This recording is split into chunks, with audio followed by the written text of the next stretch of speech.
From Hollywood, California, the Lux Radio Theater presents Barbara Stanwyck in So Big, with Preston Foster, Fay Ray, and Otto Kruger.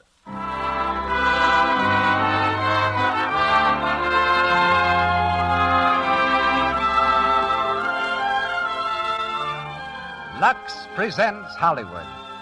Tonight we journey through a lifetime, the life of a brave and simple woman, her loves, her struggles, her ultimate victory, told under the title, So Big. You'll hear Barbara Stanwyck, Preston Foster, Fay Ray, and Otto Kruger. Our special guest is Mrs. Sarah Delano Roosevelt, the mother of our president. The music of the Lux Radio Theater is conducted by Louis Silvers. But first, just a word about the splendid product behind this theater. Our lovely screen stars have found that their complexion soap, Lux Toilet Soap, makes a wonderful beauty bath, too. Just a few minutes in a warm tub and a generous lathering with Lux Toilet Soap leaves you refreshed and sure of daintiness. Fragrant white Lux Toilet Soap has active lather, you know, that removes thoroughly every trace of dust, dirt, and perspiration. Try it for your daily beauty bath. You'll love the delicate, clinging fragrance it leaves on the skin. And now, the producer of the Lux Radio Theater. Ladies and gentlemen, Mr. Cecil B. DeMille.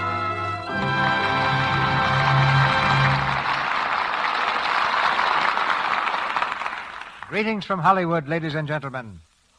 One of the exciting things about writing is that writers never know how the public's going to receive their work. For example, Edna Ferber thought so little of her first novel, Dawn O'Hara, that she threw it away.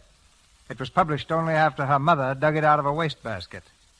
Of So Big, Miss Ferber said, "I thought I'd written a complete non-seller. I didn't think anyone would ever read it." She was wrong. Hundreds of thousands were fascinated by the book. And tonight, millions more will meet her characters as Barbara Stanwyck, Preston Foster, Fay Ray, and Otto Kruger bring So Big to the air. Barbara Stanwyck was about to play a small part in one of Willard Mack's productions when he decided that he didn't like her real name, Ruby Stevens. So he and David Belasco created a new one, taking it from old theater programs pasted on the green room wall at the Belasco Theater. On these programs were the names Barbara Frietchie and Jane Stanwyck. They served to change more than Ruby Stevens' name.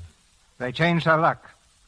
Barbara's, whose home was once an orphan asylum, and who at 13 was wrapping bundles in a Brooklyn department store, was on the high road to brilliant success. For the past several months, she's been working with me in Union Pacific, in which she plays the role of a little Irish postmistress, and proves again that she's one of the really great women of the screen. Barbara starred in the picture So Big and plays the part of Selina again tonight. And we're happy to welcome Preston Foster, a newcomer to our microphone. Preston's boyhood ambition was to become 6 feet tall and sing in opera. He achieved both. He's 6'2" and sang for a time with the La Scala Opera Company in Philadelphia. Preston's new Paramount picture is Geronimo, and tonight we hear him in the role of Dirk de Jong. Fay Ray, one of the loveliest of the screen's lovely ladies, is no stranger to our stage. The last time she was here, we almost prevailed upon her to recite some of her own poetry. Perhaps we'll have better luck tonight. Fay is heard as Dallas O'Mara. Otto Kruger, one of Hollywood's famous importations from Broadway, plays Purvis de Jong. And now for the play. The Lux Radio Theater presents Barbara Stanwyck in So Big, with Preston Foster, Fay Ray, and Otto Kruger.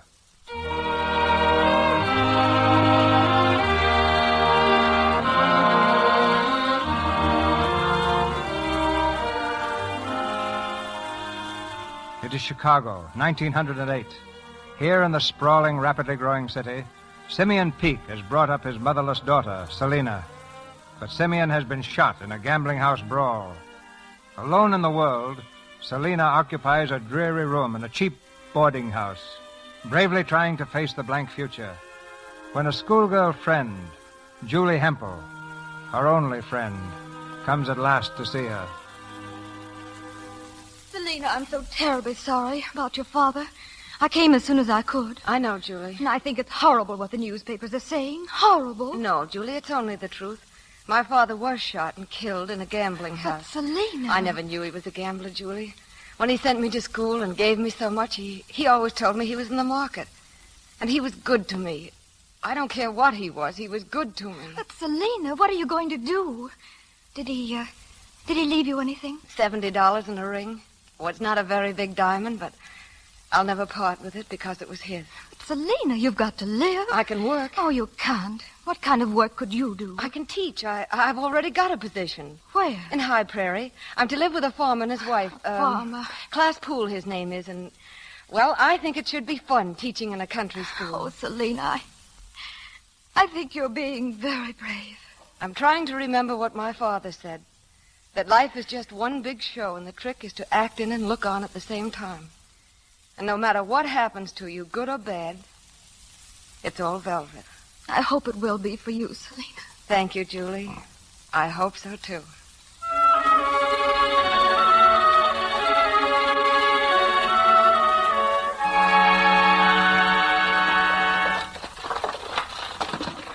Most there now. You can see the house up ahead there. Oh, Mr. Poole, how beautiful it is here. Beautiful? What is beautiful? This, the fields, the cabbages. Cabbages is beautiful? Cabbages? Cabbage? But they are beautiful. They're like jade and burgundy. Cabbages. Cabbages. I believe you said you had 3 children, Mr. Poole. Will they all be my pupils? No, not all, teacher. Why not? Which ones won't? Gertrude goes to school. Josina goes to school. Rolf works by the farm. How old is Rolf? Rolf is 12. Only 12? And no longer in school? Rolf, he works by the farm. Doesn't he like school? Sure. Well, then why doesn't he go, for pity's sake? Rolf, he works by the farm. Well, this is my house. Oh, it's a very comfortable-looking house. Oh, it's not very fine. Farmers is poor. Martha, you're his teacher. You go in. Supper's ready soon. Cabbages is beautiful. Cabbage. Think you like it here with us, teacher? Oh, yes, thank you, Mrs. Poole. Sure. Gertie and Josina, they make good pupils for you. More to eat, class? No, too tired. The West Field tomorrow. Well, time to bed down the horses. Oh, teacher, you still think cabbages is beautiful?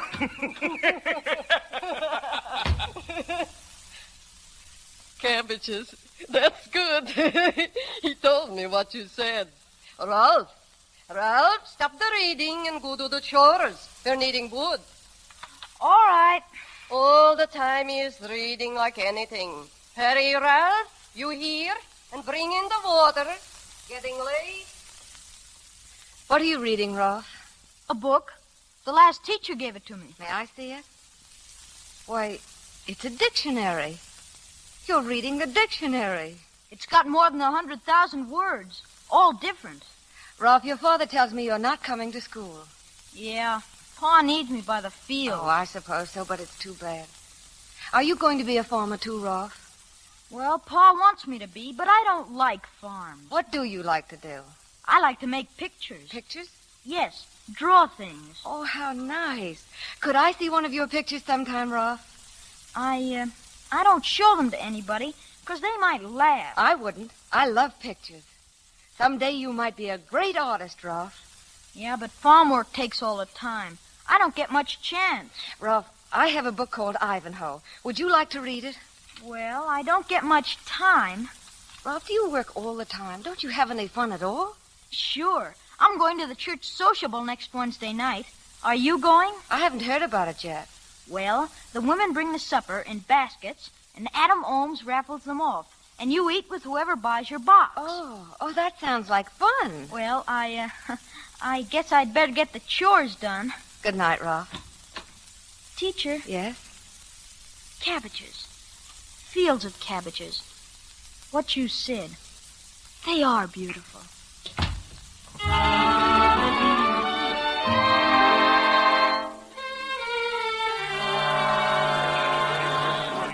What to my feet. Remember, the lucky gent gets the fair owner of this basket as his supper partner. Goodness, I had no idea there'd be so many people, Rolf. Better give your supper box to Adam Holmes. All the others are up there on his table. Oh, and look at the size of them. Baskets full. And mine's just a shoebox. Oh, Ralph. Oh, don't you care? It looks pretty the way you fixed it. Oh, excuse me, please. Oh, I'm sorry. That's all right. Ralph, who was that? Well, his name is Purvis de Jong. Oh, I saw him in church the other day. Is he a farmer, too? Oh, everybody's farmers here. I guess he'll buy the widow Parlenberg's lunch basket. She makes eyes at him all the time. She's stuck on him. What about Purvis de Jong? Is he stuck on her, too? Well, I don't know. But all the girls make eyes at him because they say he's good-looking. I bet you make eyes at him, too. Oh, Ralph, don't be silly. Well, I better take my lunchbox up if I can ever get through this crowd. Excuse me, please. Couldn't I get through? Oh, would you please let me through? Here, what Oh, I'm sorry, but I want to get my lunchbox up there. That? Is that a lunchbox? Yes, for the raffle. I'm the schoolteacher, Selina Peake. Yeah, I saw you in church Sunday. I'm Purvis de Jong. Oh, did you see me? I didn't think you... Wait here. I take your lunchbox up. Look what we have here, folks. The Vito Parlenberg's basket. Well, what am I bid? What am I bid? What? Speak up, young man of High Prairie. What am I bid? 75 cents. Johannes, I'm full with 75 cents. Who'll make it 80? I put your box on the table. Thank you. Did I hear you pitch at Purvis de Jong? No, and he ain't going to. You're not going to bid. Why, I thought you... 80 cents. Did I hear you say $1, Purvis de Jong? Don't miss a chance like this. Are you going to let roast duck go for a mere 80 cents? Going, sold. The glory of our golden for 80 cents. Oh, you've lost it, Mr. de Jong. Yeah? How goes it, school teaching? Oh, it goes pretty well for the first few days. You're little to be a school teacher anyway, ain't you? Well, I didn't know teachers were judged by their size.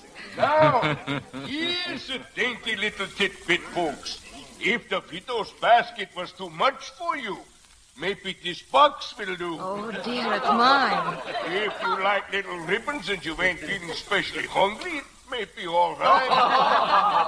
But the lady herself goes with it, gents. Miss Selina Peake, that's who. Miss Selina Peake. Well, what am I bid with this lovely little toothful, gents? 5 cents. $1. Purvis de Jong bids $1. Purvis seems to be waking up. $1.50. Why, that's Ralph. 160. $3.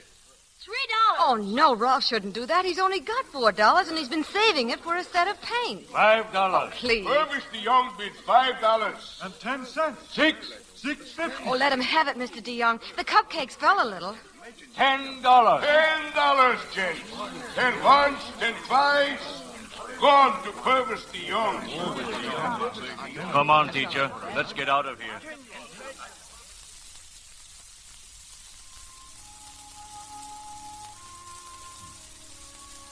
What made you do it? All that money when you might have been eating roast duck. I don't know. You look so little. They were making fun of you. That's a very foolish reason for throwing away $10. So, you're a school teacher, huh? I thought we went all over there. I can't hardly write at all.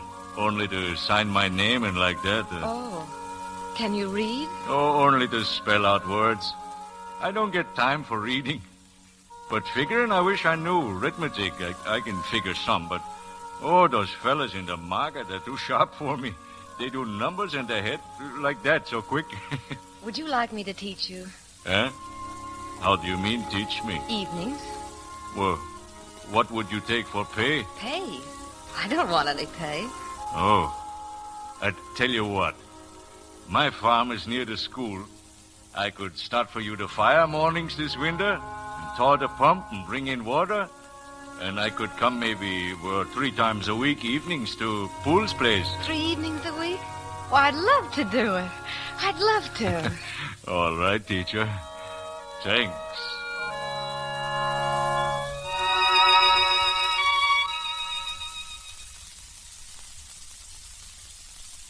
Fine, Purvis. You did all those examples without one mistake. Yeah.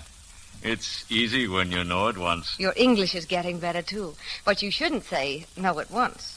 Oh, yeah. once know it. That's right. Oh, it's you, Rolf. Aren't you going to study with us tonight, Rolf? I've got things to do. Oh. All right, Purvis, we'll go on now. Now, let's see. The square root of 576. The remainder must contain twice the product of the tens by the unit. Oh, Rolf, please. Oh, I don't know what's the matter with Rolf. It seems that every time we're having a lesson, he... I know. I think maybe he doesn't like it that I come here to study. Oh, that's silly. Why shouldn't he like it? I don't know. Maybe, he won't be mad much longer. 2 more weeks is the last lesson. 2 weeks? Let's get on, shall we? I'll be sorry. Will you be? Well, yes, I suppose so. I've liked the lessons here. In my house, always it's so quiet. Too quiet. Selina. Well, now let's see. Twice the tens, time the units. Add 4 units to the 40 and multiply the result by 4. Selina. Yes?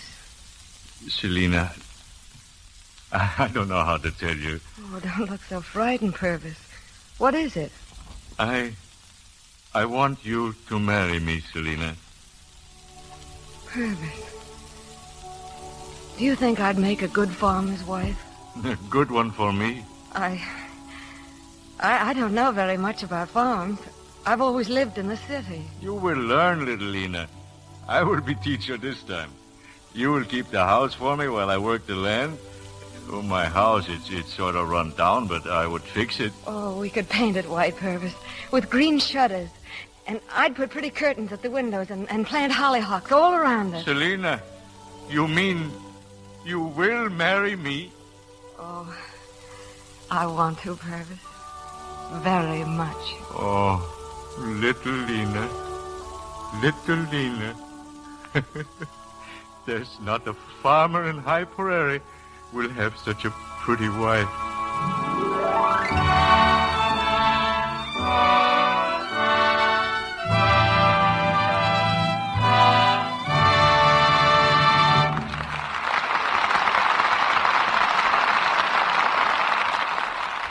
Barbara Stanwyck, Preston Foster, Fay Ray, and Otto Kruger have completed the first act of So Big. They will continue with Act 2 shortly.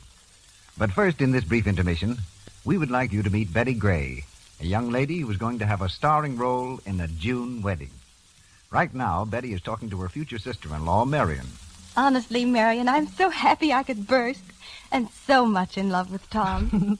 Tom says the same thing about you every 5 minutes. I ought to be used to it. It's been going on ever since he and you ate your ice cream together at the 6th grade party. Oh, isn't it wonderful? Wait, I'll get my diary. I'll give you a real summary. Look, this is 11 years ago. September 18th, 1928. I bet the 6th grade is hard, but I don't care. Tom said he'd help me with my arithmetic. He teases me, but I like him. You had one setback, Betty, in high school. Remember Nancy Allen? Ooh, do I? She's writing this diary. Here, listen. May 15th, 1935. I hate Tom. He hangs around that Nancy Allen all the time. I wish I had curly hair like hers. Oh, and Marion, the next day I wrote, I feel better today because I talked to Tom's lovely big sister, Marion. Why, you little flatterer. And she says, with your nice complexion, you don't have to worry about not having curly hair. Oh, dear diary, I certainly hope she's right. I certainly was right. You had beautiful skin then, and you still have it. Congratulations, Betty, on your engagement and June wedding. And congratulations on your lovely complexion. A really beautiful complexion is a priceless possession that every girl should cherish. Lux Toilet Soap, the soap 9 out of 10 screen stars use, helps you keep the priceless loveliness of your complexion, the loveliness that means romance. And remember this, it's foolish to rob yourself of complexion beauty by allowing your pores to become choked with dust, dirt, and stale cosmetics. That's when cosmetic skin develops, with its dullness, enlarged pores, and little blemishes.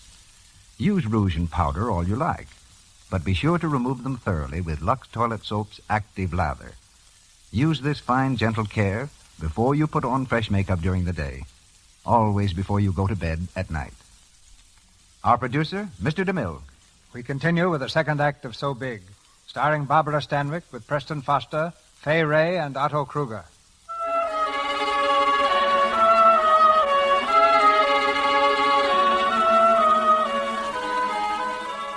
Three years have passed since Selina married Purvis de Young.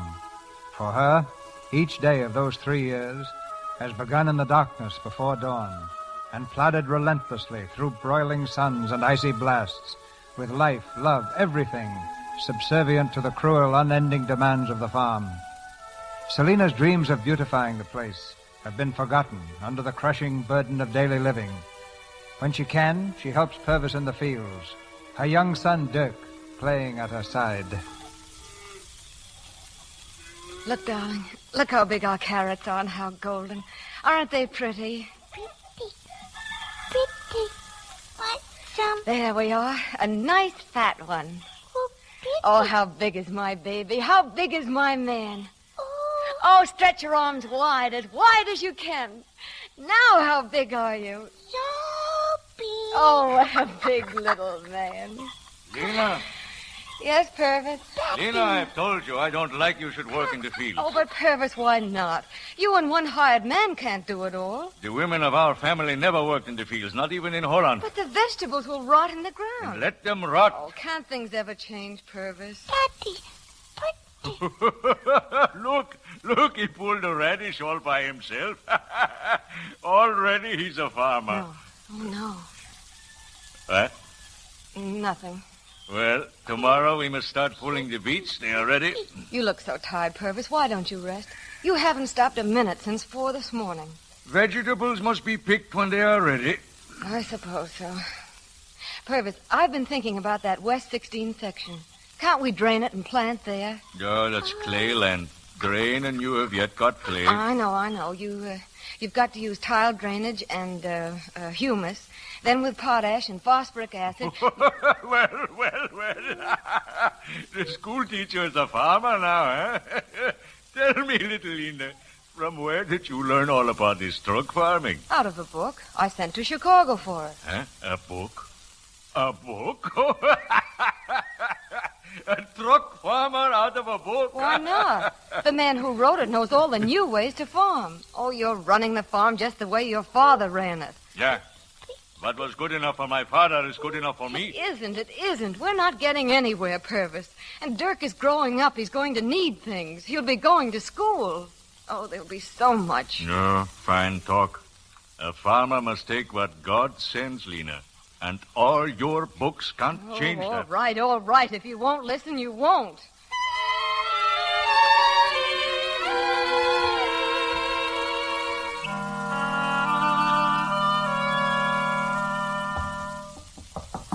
Who is it?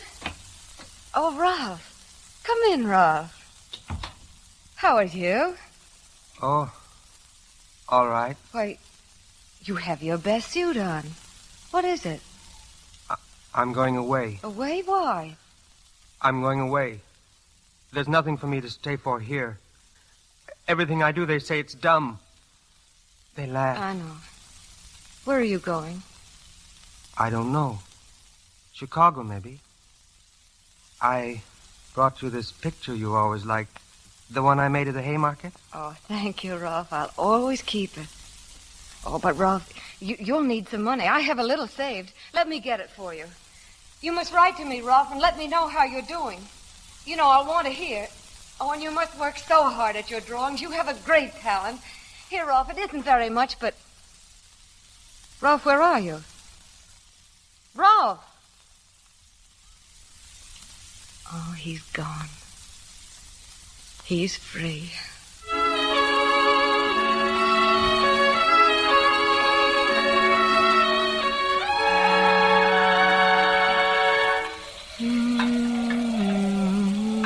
Mom?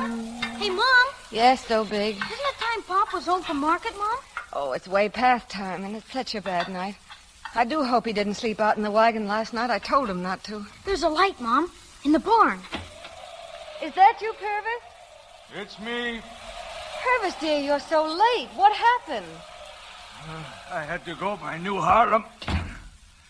The bridge was washed out already. Gee, is it that bad, Pop? Oh, you're soaked. Get your wet things off. You're shivering. Dirk, put more wood in the stove. Yes, Mother? Did you manage to sell out, Purvis? Oh, less than half the load. So sick I am of this crazy. Oh, I know. Now you wrap up in that blanket and sit here by the fire while I get you some dinner. Oh, I don't know if I can eat. Oh, but you must. It will do you good. What was the matter at the market? No, I don't know. When I have carrots, everybody by the market has them. When I have radishes, they have them too. They rot in the wagons. You remember once you say, farm work is grand. It isn't, but I think it could be. Farm work is slave work. Oh, last night we load the wagon with carrots. From 4 this morning I drive. I don't make enough. I should buy tomato plants for summer. Oh, Purvis. Why won't you put in asparagus? Oh, asparagus. And wait 3 years for a crop? Planting is good for 10 years once it's started. I've been reading up on it. Reading up. School book farming, that's no good. It is, Purvis, if you'd only give it a chance. I've tried and tried to show you some new ways. I don't want new ways. The old ways is the best. How can you say that? They are. The old ways is the best. Purvis, you're sick.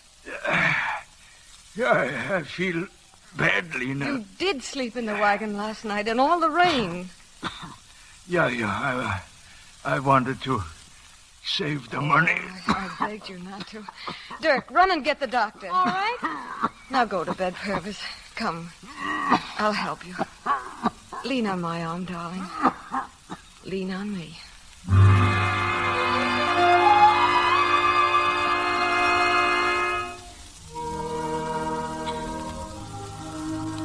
Try to get some rest, Mrs. DeYoung. I'm all right, Doctor. Really, I am. It's been hard on you. I still can't believe it. Pneumonia comes fast, and it needs a strong heart. And he was so tired. He worked so hard. Oh, sometimes I hate the earth. It takes and takes until you have no more strength to give. What do you get for it? What does... Mom? Dirk, come here. What is it, Mom? What's the matter? I just want you by me. We're alone so big. You're the only man I have now.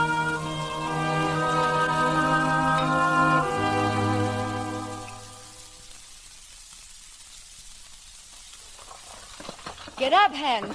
Get up, Maud. Are we going to market, Mother? Just you and me? Well, I can't let my little man go alone. Soon I'll be big enough. Oh, perhaps we'll see. Oh, look, Mom. It's the Reverend Decker. He's waving at us. Oh.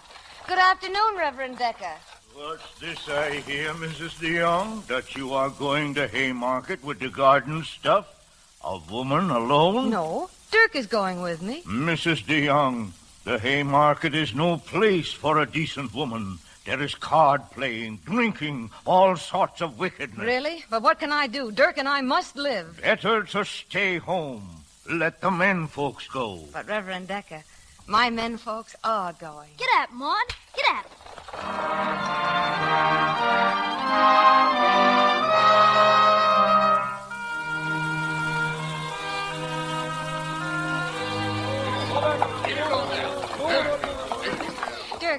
Dirk, wake up. This is Haymarket. Look at all the people. Oh, don't want to see. Oh, wake up, darling. Wake up.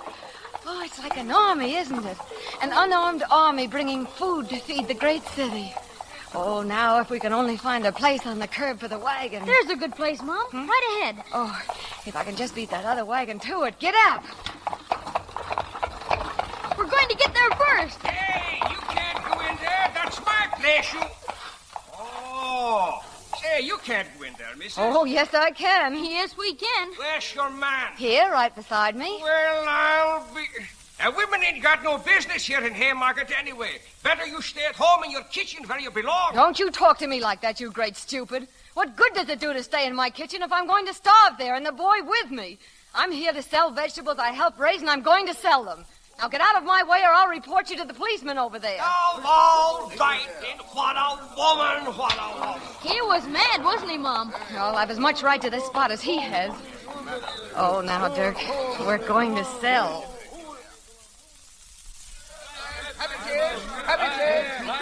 Mom, why don't they buy your vegetables? I don't know, darling. They just stare at me and go on. You're making out, Mrs. de Jong. Oh, not very good. Well, no place for a woman here. Morning. Oh, they won't buy. Everything will wilt. Come on, Dirk. Where are we going, Mom? We'll go to Prairie Avenue, where the rich people live. Do you remember those big stone houses we saw driving in? Well, maybe somebody there will buy from us.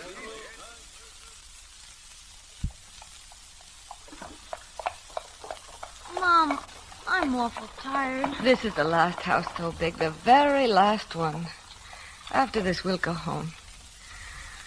Hand me my basket, darling. Now then, where's your license? License? You heard me. Where's your peddler's license? You got one? Why, no. Well, where do you think you are peddling without a license? You know, I've got a good mind to run you in. Now, go on. Get out of here. What's the trouble, officer? Huh? Oh, a woman peddling without a license, Mrs. Arnold. You know, you got to watch him like a hawk. Get along with you now. Come on. Take your hands off me. How dare you touch Why, me? How dare you? You take your hands... Well- Wait. Selina! What? Selina! Why, Julie. Oh, Julie Hemple. Oh, Selina. Oh, my dear. My dear. Oh, there. It's all right, Julie. It's all right. Oh, don't cry. What is there to cry for? Oh, Selina. It's all right.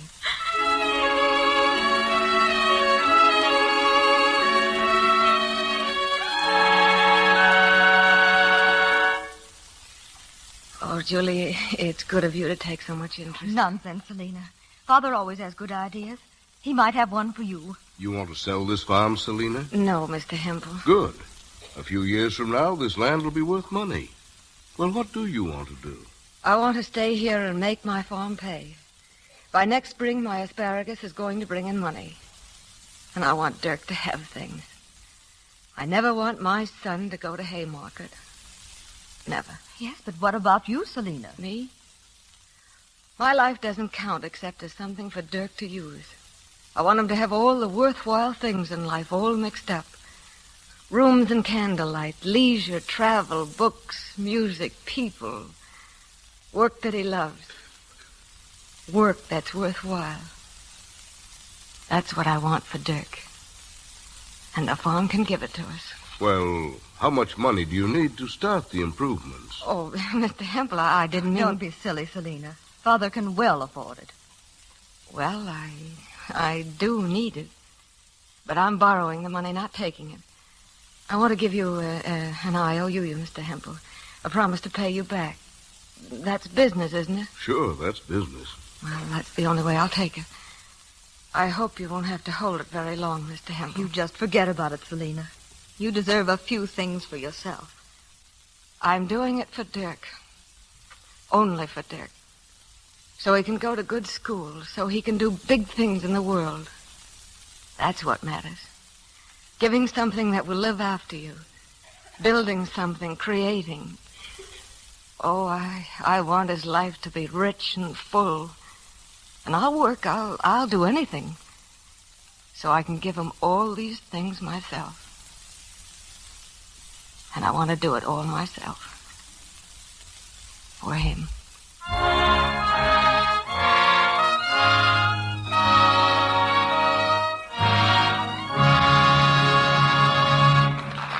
We pause for station identification. This is the Columbia Broadcasting System.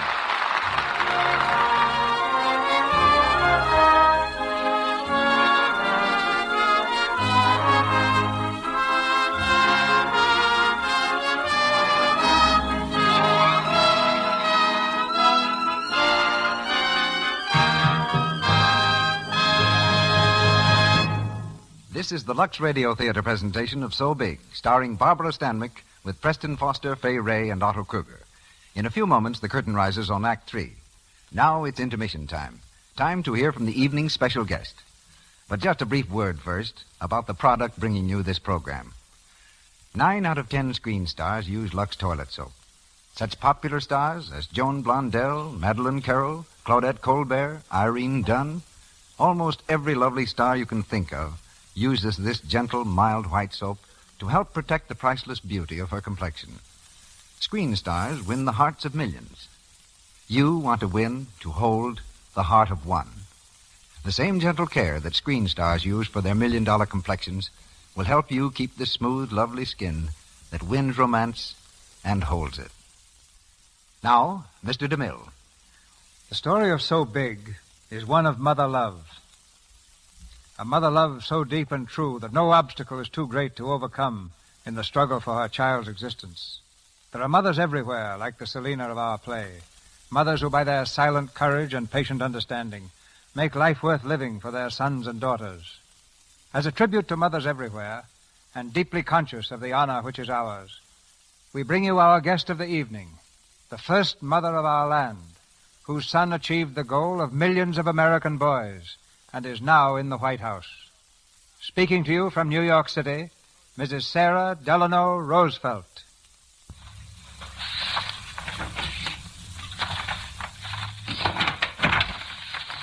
Thank you, Mr. DeMille, very much indeed. It's a pleasure to be here and a privilege for all of us to hear Miss Barbara Stanwyck's lovely portrayal of a fine woman in American literature. As Mr. DeMille has so truly said, Miss Edna Ferber's story is a tribute to the mothers who make life richer and nobler for their sons and daughters by their courage and patient understanding. It is also a tribute to the mothers who have made great sacrifices that no mother ever regrets, without losing their own identities, without giving up their own interest in life and living. Selina in this evening's play is, I think, a type of mother, a mother who, if I may use the expression, grows up with her children. Many mothers have given all for their children, and in giving it sometimes sacrificed the very thing that has endeared them most to their families. In all lands, in all times, mothers have lived for their children.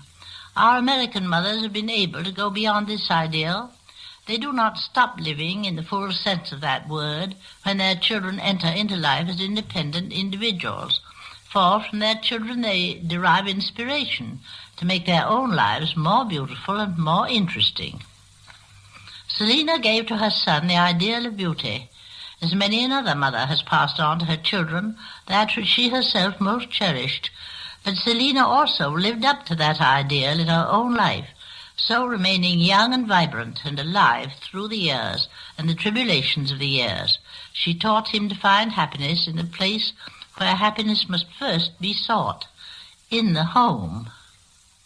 In a world troubled by conflicting theories of life, when sometimes we wonder what course civilization will take, it is good to encounter the common sense and humanity of a woman like Selina.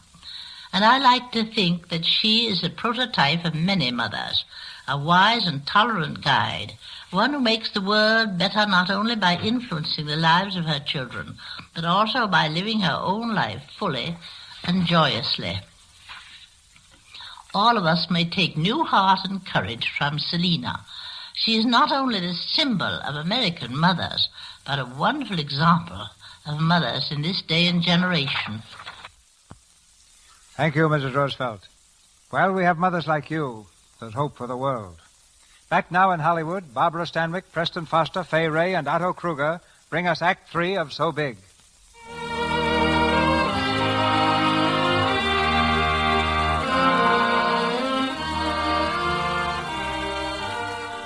More years have passed, and Selina's son Dirk is now a man. Selina has made good her promise to Mr. Hemple to pay back the money he gave her, and with her farm running profitably, has been able to give Dirk a college education and many of the fine things of life she always wanted him to have. Now he seems well on his way to a career as an architect. It's late afternoon, and Selina is working in her room when Dirk arrives at the farm. At it again, are you? Going through that old chest? What a sentimental generation yours must have been, Mother. So it was. Your father gave me this arbutus. Pressed flowers. They went out with the tandem bicycle, didn't they? I suppose they did. And here's a picture Rolf Poole did when he was a boy of the Haymarket. And now he's one of the most famous sculptors in Europe. Oh, and here's your college diploma. Slave and sweat 4 years for that. And go into an architect's office at $35 a week. Architecture is the most thrilling thing in the world, Dirk. Is it? I've spent the past week drawing washrooms for a glue factory. Oh, but 10 years from now, who knows? 10 years. I don't want to wait that long for success. What do you mean by success, Dirk? To be rich. Make a lot of money while I'm young enough to enjoy it. Oh, no, Dirk, that's not success. Rolf, the thing Rolf does, that's success. Oh, well, if you have money enough, you can buy the things he makes and have them. That's almost as good, isn't it? Oh, Dirk, you don't understand, do you? Listen, Mother, I've got to do things my own way, and I'm giving up architecture. Dirk. Paula Storm says that... Is that the young woman you've been seeing so much of? Well, I've seen her off and on. Anyway, her husband is in the bond business, and I'm going in with him. Bonds? Oh, Dirk, there's no fun in that. Well, it's good enough for me. 5 years in the bond business with the right connections, and I'll clean up. You're sure that's what you want, Dirk? Yes, Mother. Look, I'm sorry I can't have dinner with you tonight, but I've got an important appointment in town. I understand, dear. Run along. Goodbye, Mother. Goodbye. Goodbye. So big.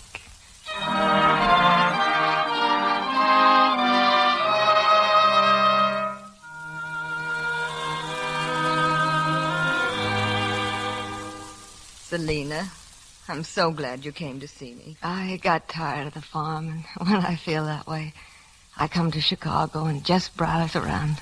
You look wonderful. I don't know how you do it. Your eyes are as bright as a baby's. It's from seeing so many things, Julie. You know, you've got to have a vulgar curiosity about people and things to get the full flavor of life. That's the trouble with Dirk. He keeps revolving in the same circle of friends over and over and over. He's doing very well, I hear. He's making money. And very popular. Invited everywhere. I suppose so.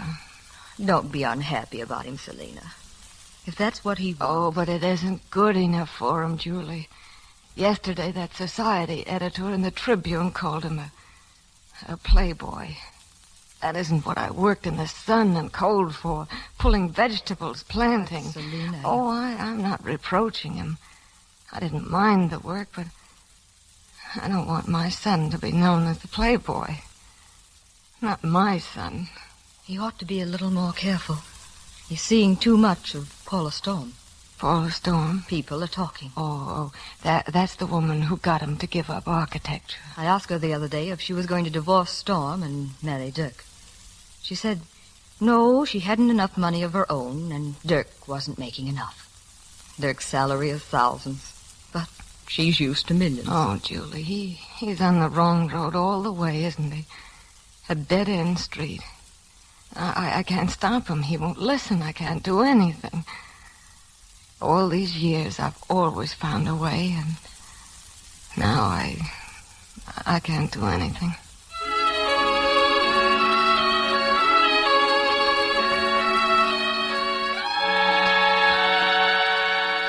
Well, the deal's as good as closed, Dirk. I played golf with Jackson yesterday and sold him solid. Good work. The whole 100,000? All of it. My hat's off. Miss O'Mara's here, Mr. DeYoung. Oh, yeah, send her in. Well, I'll run along. You don't have to. Just an artist to do an advertising picture for me. Probably some crazy female of 40 with a bundle of drawings under her arm. And I know I'm going. I'll see you at the club. I'll be around Saturday. Going to try polo. Good boy. Mr. DeYoung, Miss O'Mara. You're Miss Well, please sit down. Thanks. Now, Miss O'Mara, this drawing we want is for a national advertising campaign to get women more interested in bonds, appealing directly to them. I see. Now, my idea was something like this. Well, aren't you hiring me to get an idea for the drawing and to draw it? Suppose I think about it for a day or two and work one out. I think you'll like mine better. Oh, I see. How much would you expect to get for a drawing? $1,500. Well, that's ridiculous. I'm sorry, but that happens to be my price. Anyway, it's been nice meeting you, Mr. DeYoung. Now, wait a minute. Of course, if that's your regular price, I suppose we could pay it. Could you? Still, $1,500 is a lot of money. I think so, too. I remember when I used to get 25 cents for sketching hats. And now you've arrived. You're successful. Arrived? Heavens, no. I've just started. Who gets more money for a drawing than you do? Nobody, I suppose. Well, then. Well, then, in another minute, I'll be telling you the story of my life. Goodbye, Mr. DeYoung. When you get something definite worked out, may I see it? Sure. Drop around to my studio in about a week. I'll be there. Thank you.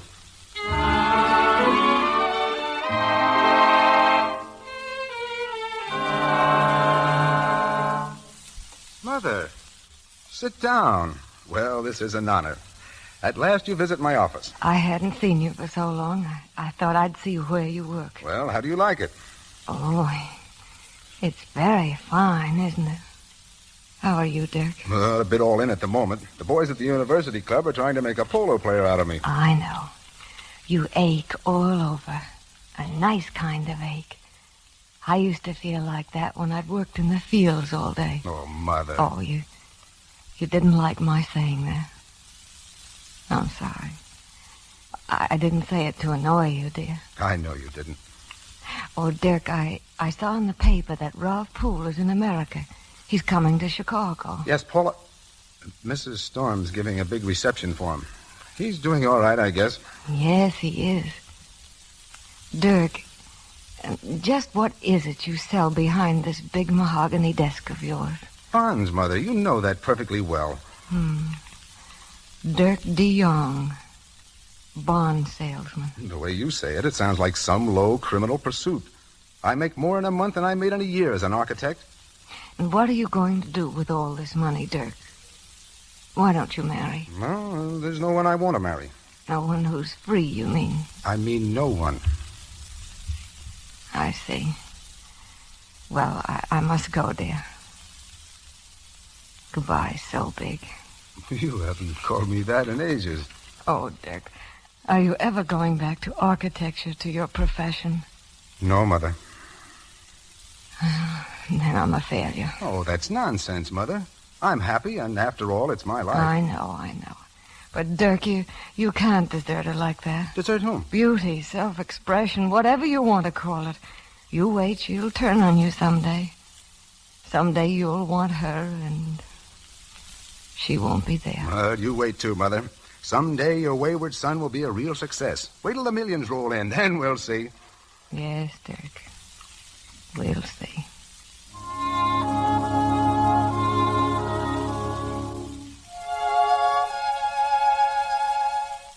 Like it? Oh, it's grand, Alice. Well, now that the picture's finished, I won't have any excuse for hanging around your studio. But maybe you'll still have dinner with me, go places. Of course, Dirk. Why not? Dallas, you know I'm in love with you. I could give you a lot of things you haven't got. Sorry, Dirk, but you'll have to send them by express. I'm going back to Paris in a few weeks. Paris? What for? To study. I want to do portraits. In oils. Dallas, is it because I'm a successful businessman that you don't like me? But I do like you. You know what I mean. Must a man be an artist to interest you? Oh, good heavens, no. No, someday I'll probably marry a horny-handed son of toil. And if I do, it'll be the horny hands that'll win me. I like them with scars on them. You know, there's something about a man who has fought for it. A look in his eye, the feel of his hand. And I haven't got that. There isn't a mark on you, Dirk. You quit being an architect because it was an uphill, disheartening job at the time.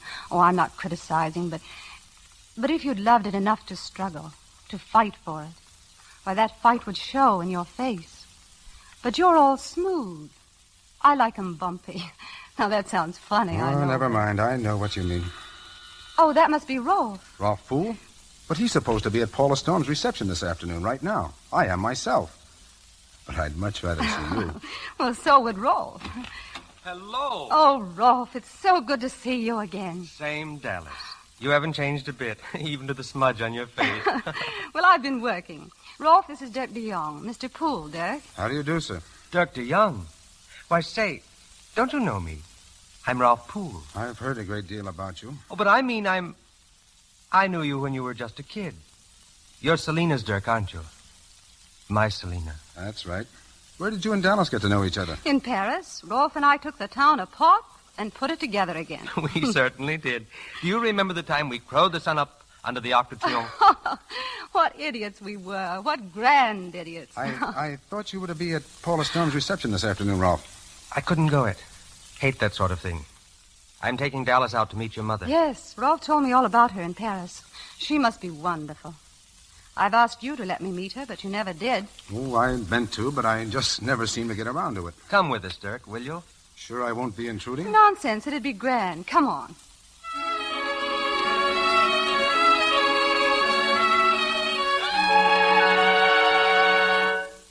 The White House with green shutters. That was always Selina's dream. It smells clean and earthy. Somehow it makes me feel as if I were in a church. Look, here she comes. Just as I've imagined she'd be. Still slim and straight, plodding across the field in that old gray sweater and that battered felt hat. Isn't she magnificent? Mother, I've brought company. Dirk, I'm so glad you came. Who? She recognizes me, only she can't quite believe it. Yes, Selina, it's really me. Ralph Poole? Oh, Ralph, you did come to see me.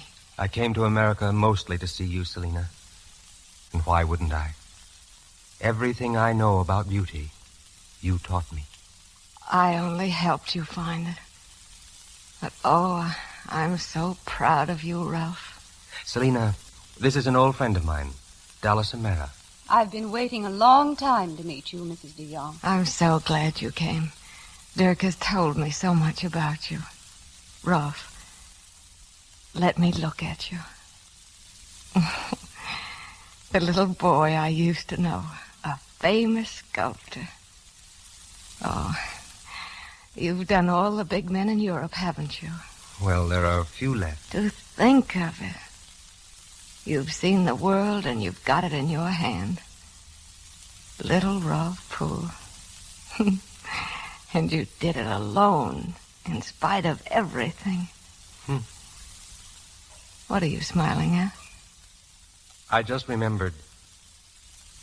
Cabbages are beautiful. Oh, I still think so.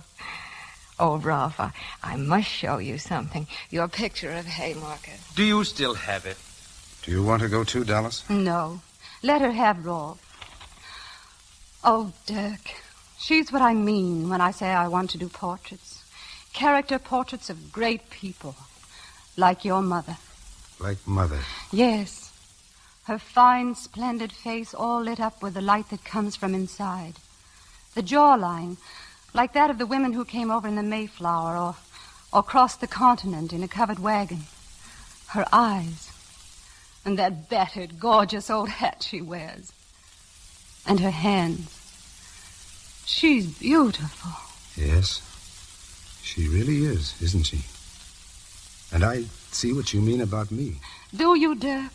I suddenly feel very empty. It's not too late. Dallas. Shall we go inside now? I want to say goodbye. Till you left, I knew somehow that you would reach the high places. What a fine life you've had, too, Selina. A full life, and a rich one, and successful. I? Why, Ralph, I've been here all these years, just where you left me when you were a boy. I think the very dress I'm wearing might be the same I wore then. I've been nothing, done nothing, seen nothing. When I think of all the places I was going to see and all the things I was going to do. You've been everywhere in the world. You've seen all the places of great beauty and light. You remember you told me your father had once said, when you were a little girl, that there were only two kinds of people who really mattered in the world. One kind was wheat, and the other kind was emeralds. You're wheat, Selina. And you're emeralds. Goodbye, Selina. Goodbye, Ralph. I'll see you soon again.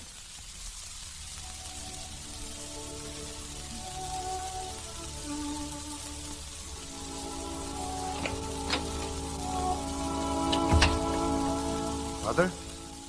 Yes, Dirk? Mother, I've made a decision, and I want you to know.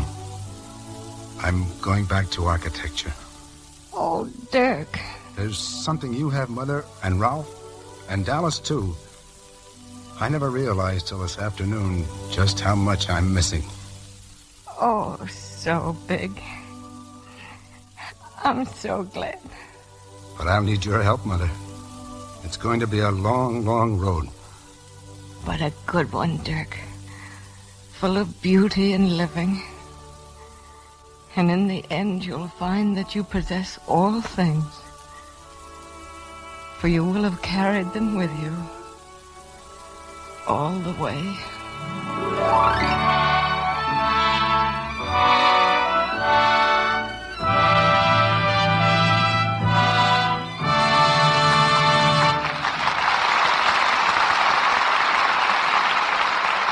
After hearing Edna Ferber's story and the performances of our cast tonight, I think another appropriate title for the play might be So Great. My compliments, Mr. Foster, Miss Ray, and Mr. Kruger. And I can pay you no greater tribute, Barbara, than to say that you reached and held our hearts as surely and so big as, well, as you do in Union Pacific. And having pulled the pin on our play, shall we hit the stovepipe? What? What is this all about? Oh, you'll have to humor Mr. DeMille, Preston. We've been so immersed in that picture of his, Union Pacific, that he can't help giving out now and then in railroad lingo. You recognized it, but can you translate it, Barbara? Certainly. It simply means that the play is over, but let's go ahead without stopping. Correct. Now I suppose I owe you another nickel. Well, now it's my turn to ask questions. What's going on? Oh, let Mr. DeMille explain. You see, Fay, since Barbara's been working for me in Union Pacific, I've spoiled her by giving her one of the new Jefferson nickels every time she plays a scene flawlessly. And it's cost me a fortune. And it's destined to be my downfall. I'm applying all your beautiful nickels, Mr. DeMille, to the purchase of a pair of skis. Skis? Well, I know you ride a horse, Barbara, and since Union Pacific, you obviously can ride a railroad. Yes, I've heard that you once rode an elephant for Ziegfeld, but how good are you on the mahogany runners? Well, Otto, I'll let you know after I get back from a trip to Sun Valley. Skiing will be practically tobogganing for me.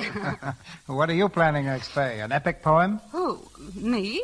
Well, you are a poet, aren't you? Oh, let's hear some. Well, don't let them gang up on you, Fay. Just a line or two. All right, here it goes. Of the sea, of the soul, of the stars I love to sing. But I've got no poem for you tonight, which is probably a mighty good thing by Fay Ray. You're an ornament to literature, Fay. But Fay would be ornamental if she never wrote a line. Oh, now, thank you, Preston. And I want to thank you, Mr. DeMille, for asking me back to the Lux Radio Theater again. This theater has become more than a radio program, Mr. DeMille. It's become a definite part of Hollywood. And so has the product that's responsible for our being here tonight, Lux Soap. About every actress I know uses it, Mr. DeMille, and that speaks volumes in praise of it. Screen stars just have to keep their skin smooth, and I'm very grateful to Lux Soap, Mr. DeMille, to its makers, and to you. Good night. Good night. Good night. As we say on the railroad, see you along the line. Louis Silvers appeared through courtesy of 20th Century Fox Studios. He directed music for their new film, The Little Princess. Be sure to listen to the new Lux daytime radio program, The Life and Love of Dr. Susan, the story of a courageous woman in search of her destiny. You can hear it over most of these stations in the United States every afternoon, Monday through Friday, at 2:15 Eastern Time, 1:15 Central Time, 3:15 Mountain Time, and 2:15 Pacific Time.